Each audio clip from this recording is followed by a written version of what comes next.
Bom, pessoal, vocês devem estar estranhando aí que essa tela inicial está com menos temas do que normalmente. Normalmente são 6 temas e aí aparecem apenas 3. E eu explico por que tem apenas 3 temas aí. É porque eu estou fazendo algumas atividades, estou numa função aí que está me debilitando um pouco e eu confesso para vocês que eu reduzi a quantidade de temas para poder fazer um vídeo tranquilo hoje, porque eu não sabia se eu ia conseguir fazer os 6 temas e aquela quase 1 hora de vídeo, tá? Então eu selecionei apenas 3 assuntos. Dentro do possível, eu quero fazer um vídeo mais curto, aí no máximo meia hora, porque eu quero me preservar um pouco, porque eu estou em umas atividades aí que estão me debilitando. E eu já, na semana que vem eu explico para vocês, tá? Essa situação, mas eu até pensei se eu fazia ou não fazia o vídeo da sexta-feira. Eu até tinha feito um vídeo dizendo que não daria para fazer, mas aí eu acordei hoje de manhã, estava disposto, eu falei, não, dá para fazer um vídeo mais curto. E eu gosto do que eu faço, então é muito difícil eu parar de trabalhar, vocês já devem ter percebido. Então dá para fazer. Eu falei, dá para fazer, vou escolher uma quantidade menor de assuntos, vou bolar minha apresentação e vou fazer o vídeo. E eis-me aqui fazendo o vídeo, mas um vídeo mais curto, tá? Também pode ser que eu comece a falar e passe do tempo, mas eu escolhi 3 temas justamente para fazer um vídeo mais curto, porque eu tenho certeza que eu consigo fazer esse vídeo mais curto. Um vídeo mais comprido eu já não sei se dá, mas enfim, né? Semana que vem eu explico para vocês o motivo.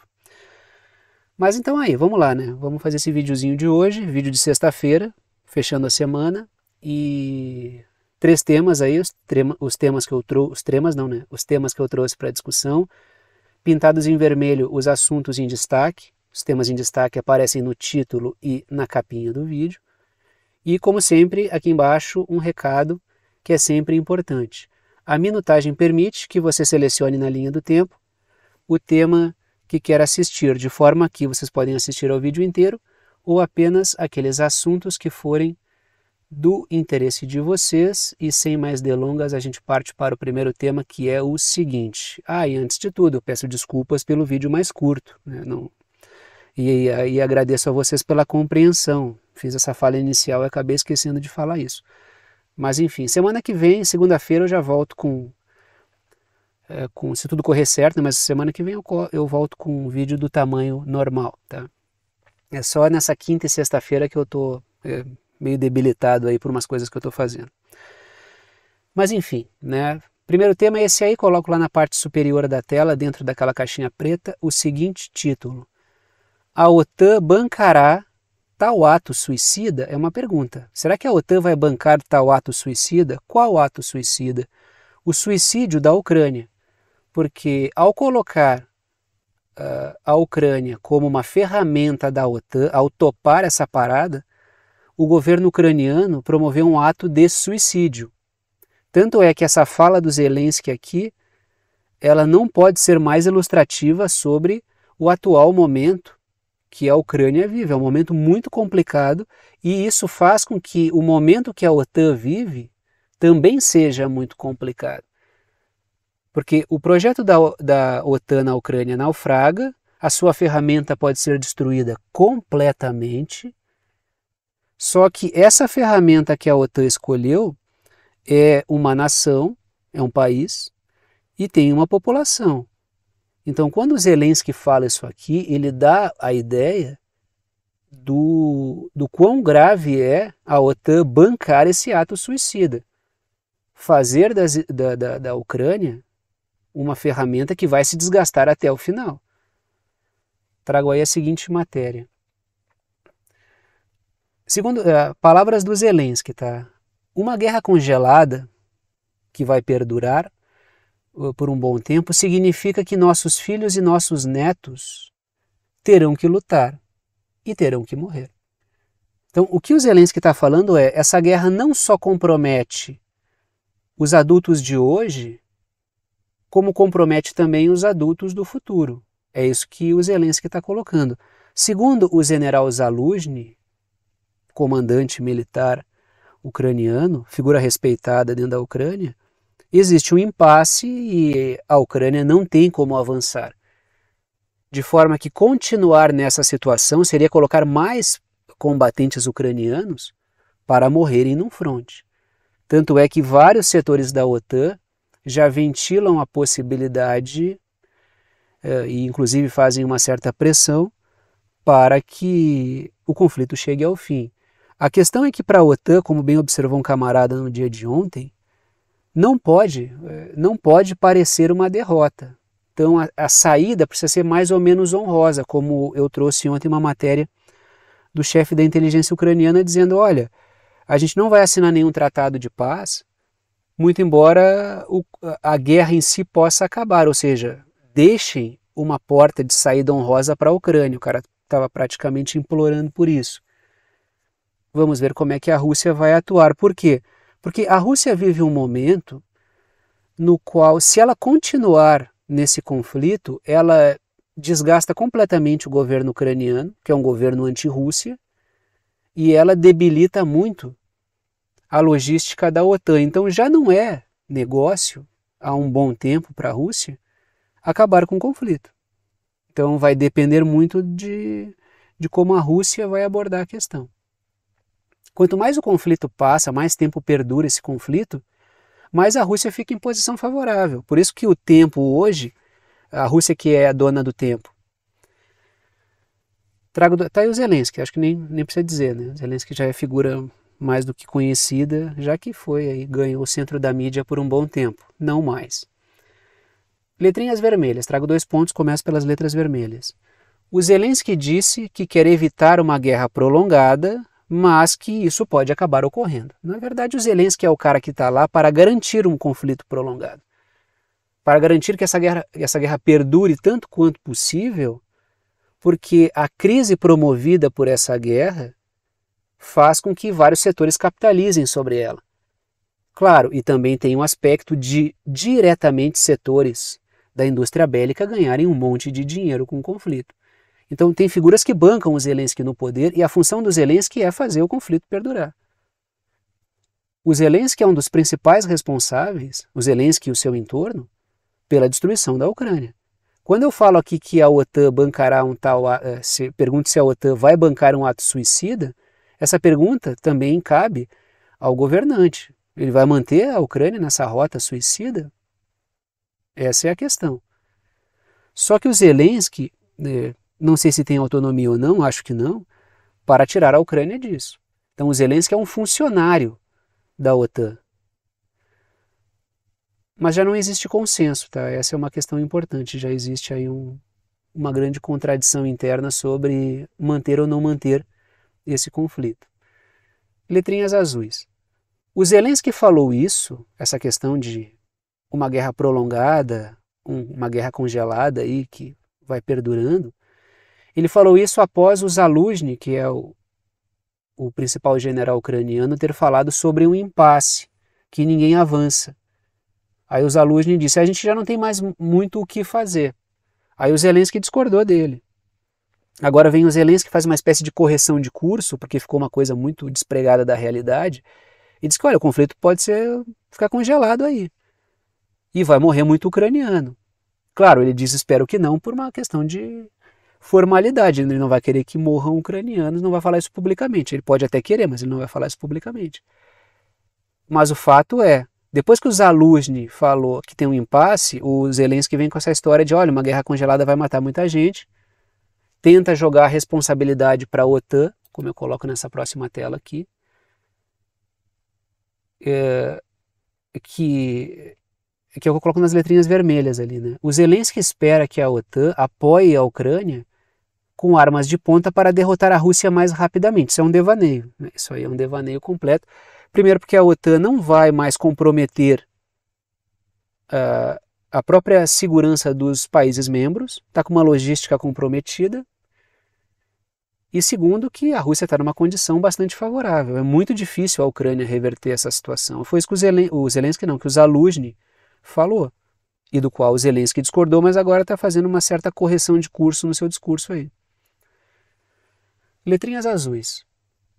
Se a OTAN optar por esse caminho, que é o caminho de prolongar o conflito, para prolongar uma crise sobre a qual setores financeiros têm capitalizado fortemente, ela irá destruir a Ucrânia completamente, e é bom que a OTAN tenha claro para si, eu digo os representantes da OTAN, né, como organismo no geral, que ela é responsável direta por isso e que vai fragilizar a sua própria logística dos membros. Ou seja, tem um país que já está dizendo, a própria Alemanha falou, que já é muito difícil da OTAN, da Europa no geral, né, já que a gente está falando de boa parte dos membros da OTAN são da Europa, é muito difícil para os países europeus, já que tem um estado calamitoso aí, um estado patético, para usar a expressão que o ministro da Defesa alemão usou, tem um estado patético da indústria bélica, de forma que não está dando para sustentar mais isso aí, entendeu? Letrinhas, agora traga essa matéria aqui, né? Tem uma matéria que tem a ver com essa discussão.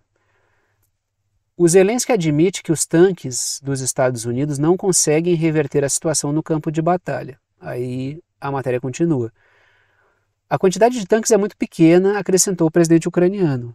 Daí tem aquela coisa, os tanques são até bons, mas, né, para não ficar uma situação mais complicada. Mas o fato é que a quantidade de tanques realmente é pequena, os Estados Unidos demoraram para mandar os tanques, fizeram de maneira burocrática e deixaram todo mundo mandar tanque antes, e quando chegaram os tanques eram muito poucos.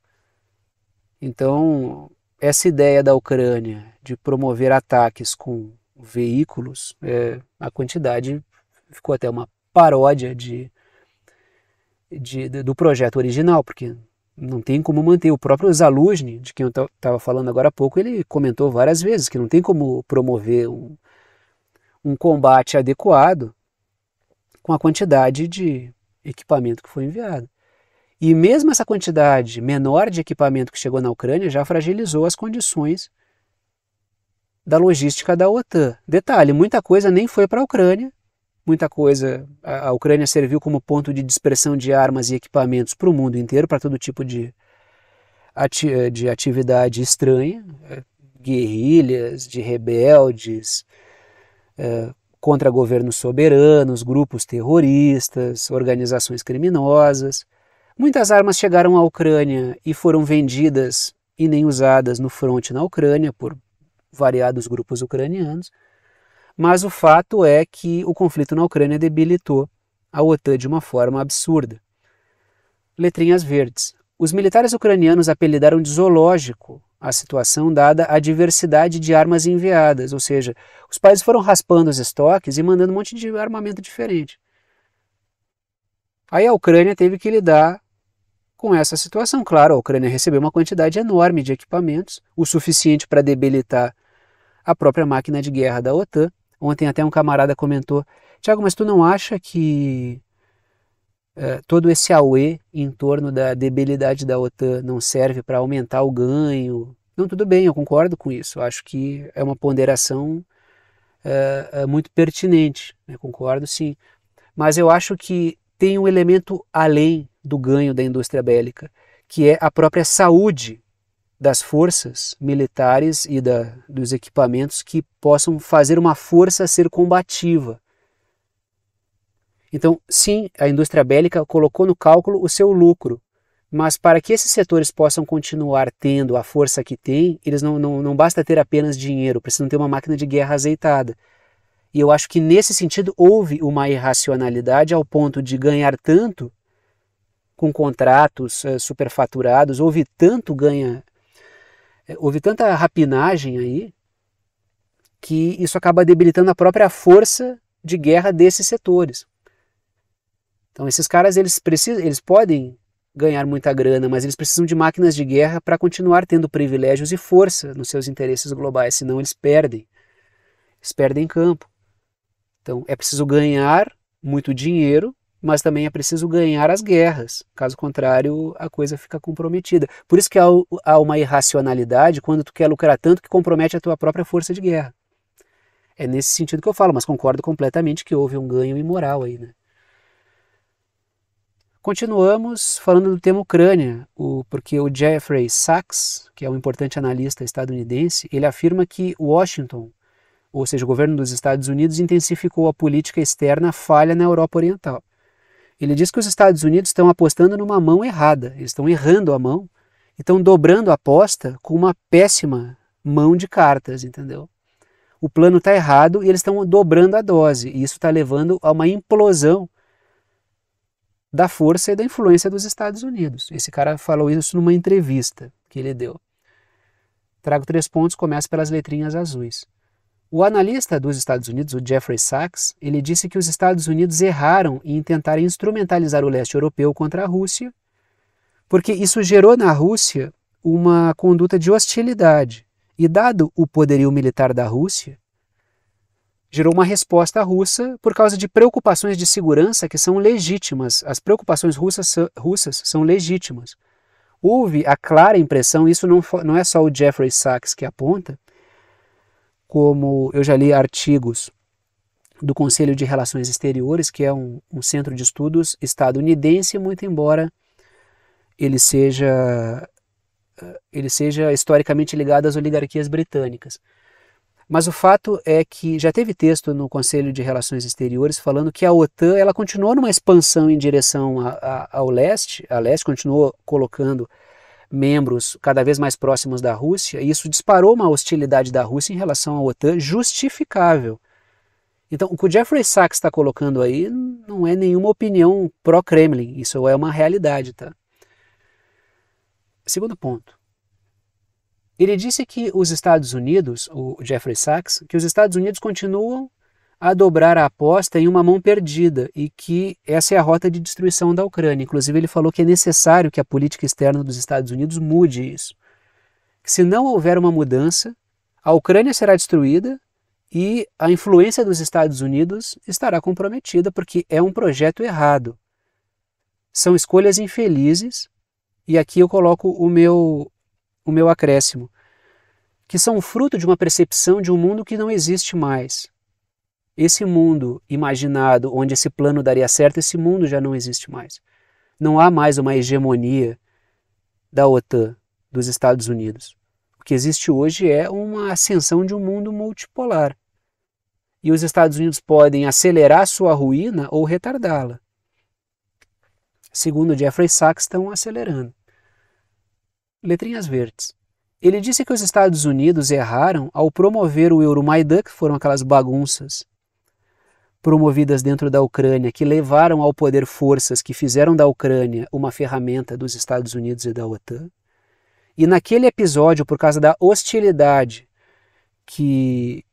com a qual trataram povos etnicamente russos, dentre eles a região da Crimeia, todo o assédio à Crimeia, acabou entregando a Crimeia para a Rússia, porque o povo da Crimeia, assim como povos de outras regiões ucranianas, não quiseram mais fazer parte da Ucrânia, por causa da característica de grupos que subiram ao poder na Ucrânia no pós-Euromaidan. Então, a OTAN bancou grupos criminosos no poder. Isso empurrou para a Rússia muitas regiões que antes eram ucranianas, porque, lógico, não havia ambiente nenhum para essas pessoas seguirem fazendo parte. Houve referendo, houve uma decisão dessas regiões em não continuar fazendo parte da Ucrânia e integrar o Estado russo. Continua aí, letrinhas azuis. Depois eu falo dessa matéria aqui que ela é interessante. O Jeffrey Sachs também disse que a insistência em atacar os povos etnicamente russos no leste europeu, no leste da Ucrânia, provocou o conflito. Ou seja, a Rússia tomou medidas. A Rússia falou várias vezes que a Ucrânia deveria parar com o que estava fazendo, até num dado momento que já não dava mais para voltar atrás. Letrinhas vermelhas. O Jeffrey Sachs também afirma que foi um erro não ter permitido que Rússia e Ucrânia chegassem a um acordo, como queriam, logo no início do confronto. Quem impediu isso aí foram os Estados Unidos e o Reino Unido. A figura do Boris Johnson, falei várias vezes aqui ao longo, acho que desde o início do conflito, né, desde que apareceu essa questão aí da possibilidade da Rússia negociar com a Ucrânia, que estavam abertos à negociação, e apareceu a figura do Boris Johnson que pressionou o Zelensky a não fazer isso. Porque o Boris Johnson ele é um funcionário dos interesses que querem que o conflito perdure, entendeu? Porque estão tirando vantagens, estão capitalizando sobre a crise que é amplificada pelo conflito na Ucrânia, pelo episódio das sanções à Rússia, sanções para alguns, mas não para todos, como essa matéria do The Washington Post aí está trazendo. E letrinhas verdes, ainda sobre o Jeffrey Sachs, ele disse que é preciso de uma nova política externa que ponha fim ao conflito e ao projeto geral, que é um projeto falho, que vai fragilizar os Estados Unidos, vai ameaçar as condições de paz no mundo e vai destruir invariavelmente a Ucrânia. E só essa matéria do The Washington Post, porque acho que aproveitei essa discussão aqui para trazer. Olhem a questão, né? Façam o que eu digo, não façam o que eu faço. Tá? É essa a lógica. Petróleo russo proibido flui para a cadeia de abastecimento do Pentágono. Ora, veja só. A matéria continua. Após várias mudanças de propriedade, o combustível é vendido a uma refinaria grega que serve às Forças Armadas dos Estados Unidos, concluiu um exame do The Washington Post. Claro, o The Washington Post ele é ligado a vários setores poderosos nos Estados Unidos. Ninguém vai achar que isso aqui é uma matéria investigativa de interesse do povo. Pode ser de interesse do povo quando tem um atrito lá em cima que leva a matérias desse tipo. Mas o que é isso aqui? Isso aqui são setores que querem intensificar as sanções, denunciando que as sanções estão sendo rompidas pelos mesmos setores que dizem que estão impondo as sanções. Então isso aqui é para ver se tapa buracos, né? Não, mas aí vocês jogam contra o patrimônio. Então isso aqui revela muito das contradições, da dificuldade de prescindir do petróleo russo. Muita gente está fazendo isso aqui, não é só o Pentágono. Várias empresas estão fazendo isso. O petróleo vai lá, vai cá, passa a refinaria aqui, não sei o que, troca o selo, carimba, passa para o navio, passa para outro navio, passa para outro navio, passa para outro navio. Muda o barril, né? Então o sistema dá o seu jeito. É muito difícil, é muito petróleo que a Rússia tem, entendeu? Não dá para prescindir do petróleo russo. O sistema entra em colapso. E aí vamos falar de Israel, né? Dos Estados Unidos. Esse avanço da resolução na ONU, no Conselho de Segurança, foi um avanço mínimo de uma resolução muito, muito, muito, muito branda e muito ineficaz. Mas o simbolismo é importante, porque revela um recuo simbólico, claro. Os Estados Unidos estão continuam a armar Israel até os dentes. Mas é importante observar esses detalhes, porque isso revela uma mudança nos ventos, entendeu? Os Estados Unidos é forçado a recuar na sua posição sobre a faixa de Gaza. Trago aqui a seguinte matéria. O Conselho de Segurança da ONU aprovou na quarta-feira uma resolução apelando à libertação imediata de todos os reféns detidos pelo Hamas e a criação de corredores humanitários urgentes e alargados em todo o enclave para salvar e proteger vidas de civis. É o pedido para que... É um pedido, e é bem esse o termo. Eles estão pedindo para que Israel faça pausas e permita corredores humanitários alargados. Isso é uma evolução, por quê? Porque os Estados Unidos não vetaram. Pela primeira vez, eles não vetaram. E não vetaram porque não tem mais condições para veto. Os Estados Unidos estão sob fortíssima pressão mundial, assim como Israel também está, para mudar a sua conduta. Não haveria condições dos Estados Unidos agirem de outra maneira. Não diante de um documento desse que muito pouco diz de concreto. Mas isso revela a situação complicada que os Estados Unidos estão e que Israel está. Porque assim, Israel é uma besta selvagem, descontrolada, promovendo um estrago enorme, e está muito difícil para os aliados apoiarem aquilo ali. Está demandando uma quantidade brutal de capital político defender Israel, entendeu? Então os Estados Unidos tiveram que fazer aí uma concessão para, sabe, para não perder o controle.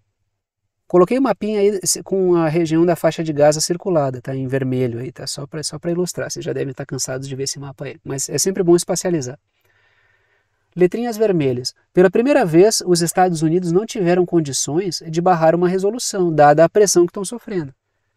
Sim, a resolução ela é morna, para ser muito educado, ela não vai mudar nada. Ela praticamente pede, por favor, para Israel parar de massacrar, é um pedido, Israel atende se quiser. Mas o não veto dos Estados Unidos, para mim, ele é bastante ilustrativo da situação difícil. Isso aqui abre portas para decisões mais importantes, que podem não ser respeitadas, mas isso vai constrangendo publicamente. Letrinhas azuis. Os Estados Unidos estavam gerando sucessivas provas documentais ou seja, registros mesmo, de conivência com o massacre. Tanto é que tem muito funcionário do Departamento de Estado dos Estados Unidos que já não quer mais ficar assinando folha e já está se manifestando publicamente para deixar registrado que é contra várias atrocidades ali. Letrinhas azuis. O Reino Unido e os Estados Unidos se abstiveram nessa votação porque o documento não condena o Hamas. Não votaram contra, não votaram a favor. Se abstiveram de votar. Porque não condena o Hamas. E a Rússia também se absteve porque não consta um pedido de cessar-fogo. Consta ali um pedido muito xoxo de pausa humanitária, né, se eu não me engano. Que Israel não... Né, tanto é que eu coloco nas letrinhas vermelhas. Mesmo depois do tom brando e nada impositivo da resolução, Israel disse que não irá acatar a resolução. Ou seja, dane-se o mundo. Né? Como está ali um pedido, eu nego o pedido. Não é nenhuma imposição, então dane-se, eu que mando no mundo, eu sou a bolachinha mais recheada do pacote e pro escambau com o que o mundo pensa. Israel age assim, tem agido assim desde sempre. Né? Matéria da Reuters. E aí isso explica muito da decisão dos Estados Unidos de botar o pé no freio. O apoio público da população dos Estados Unidos a Israel diminui. A maioria do povo, na entrevista aqui, nessa pesquisa, que deve ser, aí mesmo assim deve ter números muito favoráveis a Israel, a maioria apoia um cessar-fogo, mostra uma pesquisa da Reuters Ipsos, né? Mídia corporativa, né? Ninguém vai aqui achar que a Reuters é um veículo russo. Né? Ah, RT é Reuters, então não é. Letrinhas verdes. Quase 70% dos estadunidenses, aí do povo Yankee, entrevistado, apoiam o cessar-fogo e apenas 30% apoiam o envio de armas para Israel. Isso é um dado importante para quem toma a decisão. E olha, esses números devem estar assim, superestimados para o lado de Israel. Continuamos aí, tá? Mas, continuamos no assunto, tá? A Casa Branca nega ataque israelense aprovado pelos Estados Unidos ao hospital Al-Shifa em Gaza, porque o Hamas acusou os Estados Unidos de darem suporte de inteligência para o ataque. Aí os Estados Unidos negaram. A matéria continua. Os Estados Unidos confirmaram informações de que o Hamas usa o hospital como centro de controle. Então, assim, está muito difícil para os Estados Unidos ficar dando suporte a tudo que Israel faz. Aí os Estados Unidos estão começando a tirar o corpo fora, pelo menos publicamente. Concretamente continuam dando suporte, mas publicamente já estão... Porque isso está torrando o capital político dos Estados Unidos, que já é muito pequeno, no mundo inteiro, sobretudo no mundo islâmico. No mundo islâmico já nem existe, os Estados Unidos estão até devendo capital político já. Letrinhas azuis. Os Estados Unidos reforçaram a acusação sem provas de Israel de que o Hamas usa o hospital como base. Aí os caras disseram, tem uma mega estrutura com túneis interligados e tal, que saem até no Japão. Aí, na hora da foto, botaram 2, 3 armas espingarda velha em cima da mesa e tiraram uma foto ali. E disseram, olha, tá aqui a base, ó. Pelo amor de Deus, né? Por favor. Essa é a prova de Israel. Letrinhas vermelhas. O Hamas acusou o Biden de ser diretamente responsável pelo ataque ao hospital, já que a inteligência dos Estados Unidos deu suporte ao ataque de Israel. Tá? Então essa é a acusação que os Estados Unidos negam. Não, letrinhas verdes. O governo Biden disse que Israel é responsável por suas operações. Ele tá tirando o corpo fora. Israel é... Porque está muito difícil de defender isso aí. É muito barbarismo lá. Continuo, tá? Olhem essa matéria aqui, da Bloomberg, tá? Os Estados Unidos estão enviando silenciosamente a Israel mais munições e mísseis. Aí tem o primeiro ponto que diz ali os tipos de munições, né? E o segundo ponto da matéria diz que as armas chegam quase que diariamente, diz o Departamento de Defesa. O governo dos Estados Unidos ele não quis comentar muito isso aí. Mas o fato é, se a Bloomberg está vazando, é a mesma coisa que eu falei lá atrás do Washington Post. Setores poderosos estão meio que dizendo, cuidado aí com essa conduta, porque está torrando o filme e está prejudicando os nossos interesses em vários lugares do mundo. O mundo islâmico, e aqui a gente fala de um percentual enorme de pessoas no mundo, está propondo boicote a muita empresa. Isso está pesando. A gente vai ver muita matéria de vazamento aí. Vai parecer muito que a mídia corporativa está fazendo jornalismo real. Por quê? Porque tem gente pressionando. Cara, tem que segurar aí a onda com Israel, porque tá queimando a gente. Letrinhas azuis. Se a matéria saiu é porque setores yankees estão alertando sobre o risco dos Estados Unidos se vincularem tanto ao massacre em Gaza. Opinião pública muito desfavorável. Tanto dentro dos Estados Unidos quanto fora. Letrinhas vermelhas. Organizações civis têm tentado deter o envio de armas de países para Israel com bloqueios e boicotes. Falei de vários deles aqui. O cerco está fechando, né? Letrinhas verdes. Os Estados Unidos não são nada transparentes sobre a sua ajuda militar a Israel. Não eram antes e agora estão sendo ainda menos. Tanto é que tem questionamento se os Estados Unidos estão armando as milícias que atacam na Cisjordânia, não é nem em Gaza. Então é uma discussão aí, uma pressão que os Estados Unidos estão sofrendo. E aí eu vou para o último tema, meia horinha até agora, então eu vou terminar mais ou menos como eu esperava, tá? Até eu achei que fosse ser mais curto, mas como eu saio falando e não paro mais, né? Mas tudo bem, tô tranquilo até aqui.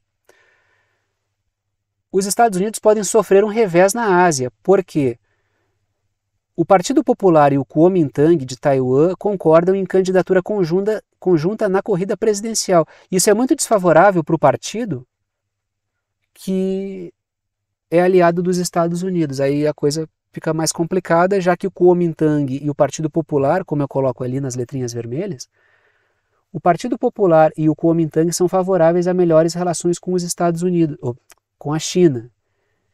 Então, de um lado tem o partido no poder atual e do outro tem possíveis parceiros da China. Essa matéria aqui eu esqueci de botar, é do South China Morning Post, me perdoe, esqueci de botar a fonte, sempre coloco, tá? Mas não dei bola, tô meio lelé nesses 2 dias aqui. E então acontece o seguinte, o Kuomintang é adversário histórico do Partido Comunista, mas é tão louco o projeto de tentar fazer Taiwan ser independente da China, que não é, Taiwan é parte integrante do território chinês com autonomia administrativa, que o Kuomintang falou, não, só um pouquinho. Vamos parar com isso aí. Tanto é que eu coloco nas letrinhas azuis ali, ó. Os partidos dizem que a coligação preza pela segurança e bem-estar do povo e evitar uma guerra, porque é o que vai acontecer se os Estados Unidos instrumentalizarem Taiwan para fazer uma guerra de independência contra a China. Porque o objetivo é fragilizar a China. O objetivo não é o melhor para Taiwan, assim como na Ucrânia, o objetivo é usar como ferramenta até desgastar. Então nesse ponto aí a gente vê o quê? O Kuomintang agindo de maneira correta. Letrinhas azuis. O Kuomintang, adversário histórico do Partido Comunista Chinês, como assim adversário histórico? Sugiro uma pesquisa. Isso aí vai trazer boas informações para vocês. Para quem não conhece a história do Kuomintang e as relações com o Partido Comunista Chinês, vai ser uma boa pesquisa. Vocês vão gostar bastante desse assunto. O Kuomintang pode ser um aliado para a reunificação política de Taiwan em relação à China. Ou pode estar surfando uma onda, né? Quando a gente olha a história do Kuomintang, a China pode aproveitar o momento para uma unificação pacífica, mas é preciso fazer uma leitura cuidadosa aí do Kuomintang, que ele pode estar só surfando onda também. E aproveita o momento para falar o quê? Né? Só para fazer um saldo rápido aqui, né? Já que teve o diálogo, a conversa entre o Biden e o Xi Jinping, trago a matéria do South China Morning Post também. Na primeira reunião em um ano concordam com novas negociações à margem de uma cúpula que está acontecendo nos Estados Unidos. Aí eu trago 2 pontos sobre isso para encerrar o vídeo de hoje. Primeiro que o Biden tocou nos temas do controle da inteligência artificial, porque os Estados Unidos temem o rápido desenvolvimento da inteligência artificial na China, sobre a questão do fentanil e da quantidade enorme de dependentes e de mortes por overdose dentro dos Estados Unidos, já que isso também diz respeito à China. Né? Como assim? Mais uma pesquisa que eu sugiro para você sobre a questão do fentanil e envolvendo a China e o índice, o problema que isso é para os Estados Unidos. Né? E trataram também da tensão no Oriente Médio, e daí os Estados Unidos admitiram que a China pode ajudar porque ela tem muitos contatos que os Estados Unidos já não têm mais. Por que será que os Estados Unidos já não têm mais contato no Oriente Médio? Né? Deve ser porque foram nocivos para boa parte das forças no Oriente Médio. Só que, claro, os Estados Unidos querem uma posição da China pró-Israel. Isso aí não vai acontecer, né? Letrinhas verdes. O Xi Jinping, por seu lado, falou sobre o protecionismo excessivo dos Estados Unidos. Aqui o protecionismo eu poderia botar entre aspas aí, porque é só uma maneira educada dele falar de uma guerra comercial contra a China que os Estados Unidos fazem, e também pediu para os Estados Unidos aí respeitarem a questão de Taiwan, já que os Estados Unidos concordam, pelo menos publicamente, com a questão do princípio de uma só China. Taiwan é parte integrante da China, mas com autonomia administrativa. Não sou eu que estou dizendo, né? É um princípio com o qual os Estados Unidos dizem que concordam. Né? E aí chegou no momento final do vídeo, tá? Fechei ali meus 30 minutos, teve vídeo, era o que eu queria, não queria deixar você sem vídeo e consegui fazer a bom termo. 3 formas de apoio aí, apenas os anúncios, propagandas que aparecem durante o vídeo não garantem a existência do canal. Se eu fosse depender apenas da receita das propagandas, ficaria complicado de manter o trabalho. O que mantém o trabalho efetivamente é o apoio que alguns de vocês dão e pelo qual eu sou extremamente grato pela confiança no trabalho. 3 formas de apoio. Em cada uma das 3, vocês optam por uma delas, vocês podem apoiar com o valor que vocês quiserem. É uma ajuda solidária, ajuda quem pode, ajuda quem quer e ajuda com quanto quiser. Primeira forma de apoio por boleto bancário ou cartão de crédito, através da plataforma virtual Apoia-se, está aí o site, o link do Apoia-se. Segunda forma de apoio é pelo Pix, está aí a chave Pix, que é uma chave de e-mail. Tem gente que coloca o número do CPF, número do CNPJ, número do telefone como chave Pix, eu coloco um e-mail. Se vocês digitarem pixverdadeconcreta@gmail.com lá na chave Pix, vai aparecer o meu nome, que é Thiago, e vocês podem fazer a doação no valor que vocês quiserem. Ou pode fazer pelo YouTube, aqui direto. Aqui embaixo do vídeo tem um botão Seja Membro, e ali vocês podem se tornar apoiadores do canal. Tem várias faixas de valor, apoia aqui pelo YouTube. E todas as 3 formas são bem-vindas, repito, e repito também, fico grato aos que apoiam, são vocês que mantêm esse trabalho funcionando. Agora vou parando por aqui e na segunda-feira espero tá um pouco melhor e eu já explico para vocês a situação aí, tá? Então, dito isso, bom final de semana para vocês e tchau, tchau.